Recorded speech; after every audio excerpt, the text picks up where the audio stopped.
BJP সরকার গঠন হওয়ার পর থেকেই প্রশাসনিক অফিসগুলিতে গুরুত্ব বাড়াচ্ছে বিজেপি নেতৃত্ব।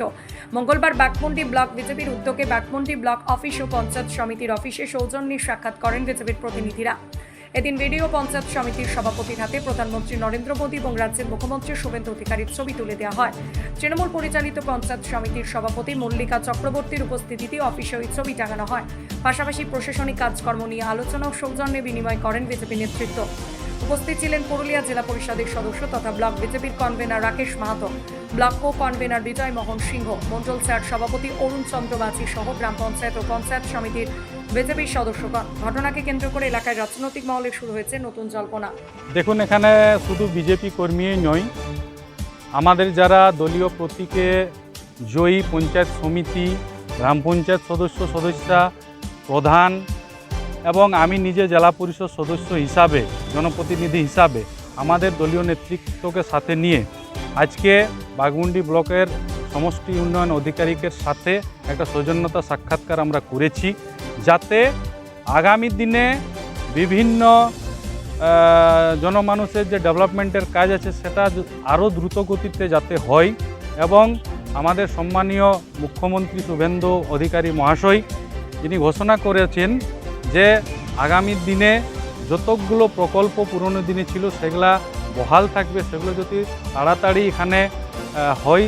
তার যাতে ব্যবস্থা করা হয়, তার জন্য আমরা এখানে ওনার সাথে একটা সৌজন্যতা সাক্ষাৎ করলাম এবং আমাদের দেশের যশস্বী প্রধানমন্ত্রী নরেন্দ্র মোদীজির এবং আমাদের রাজ্যের নতুন মুখ্যমন্ত্রী সম্মানীয় শুভেন্দু অধিকারীর ছবি আজকে আমরা উপহার আকারে আমাদের বিডিও সাহেবকে আমরা দিলাম এবং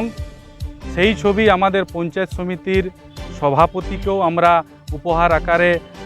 মোদিজির ছবি এবং আমাদের মুখ্যমন্ত্রীর ছবি আমরা উপহার দিলাম এবং আজ থেকে এই ছবি এই ব্লক স্তরের যে দুটো অফিস পঞ্চায়েত সমিতি এবং বিডিও অফিসে এই ছবিগুলো আমাদের এখানে লাগা থাকবে, এই অনুরোধ নিয়ে আজকে আমরা ওনাদের কাছে আমরা এসেছিলাম। দেখুন, আমরা ডেভেলপমেন্টের ব্যাপারে যা প্রতিক্রিয়া পেয়েছি সেটা ওনারা বলেছেন যে আমরা সব জায়গায় ডেভেলপমেন্টের কাজে আমরা যুক্ত থাকবো, আপনারাও সেই জায়গায় সহযোগিতা করবেন এবং যেটা আয়ুষ্মান যোজনার যে কার্ড, সেই কার্ড নিয়ে যেহেতু মুখ্যমন্ত্রী ঘোষণা করেছেন এটা পশ্চিমবাংলায় লাগু হয়ে গেছে, যেটা আপামর জনগণের একটা অপেক্ষাই ছিল যে মোদিজি আজকে দীর্ঘদিন থেকে বিভিন্ন রাজ্যে এই স্কিম চালু করেছেন, কিন্তু বিগত সরকার এখানে সেই আয়ুষ্মান যোজনার যে কার্ড সেখানে চালু হতে দেননি। আজকে নতুন মুখ্যমন্ত্রী বসার পরে উনি ঘোষণা করেছেন যে সমস্ত গরিব মানুষ এই কার্ডের সুবিধা পাবেন। সেই বিষয়ে আমরা আলোচনা করলাম যে কিভাবে এই কার্ড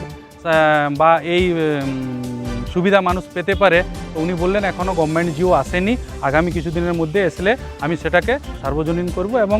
আমরাও যারা পঞ্চায়েত সমিতির সদস্য, আমি নিজে জেলা পরিষদ সদস্য হিসাবে আমরা তৎপর আছি এই সুযোগ সুবিধা যাতে সাধারণ মানুষকে দিতে পারি। আগামী দিনে বিগত সরকার 30 বছরের আগের সরকার, 15 বছরের আগের সরকার জনহিতৈষী প্রকল্প যেগুলো আমাদের পশ্চিমবাংলার জন্য ছিল,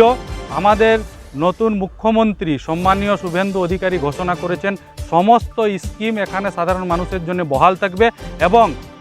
আমাদের যে নতুন সরকার, এই নতুন সরকারের যে নতুন নীতি, নতুন স্কিম এবং মানুষের যেটা দৈনন্দিন জীবনের যে ইলেকশন ম্যানিফেস্টো যে প্রতিশ্রুতি আকারেও ছিল 3000 টাকা প্রত্যেকজন মহিলার, অন্নপূর্ণা ভাণ্ডার যোজনা থেকে শুরু করে বিভিন্ন জনহিতৈষী যে পরিকল্পনা, সেগুলোও আগামী দিনে জুন মাসের 1ম তারিখ থেকে কিন্তু এখানে দেখা যাবে। भारत माता की वंदे मातरम, वंदे मातरम, वंदे मातरम, भारत माता की जय जय श्री राम, जय श्री राम।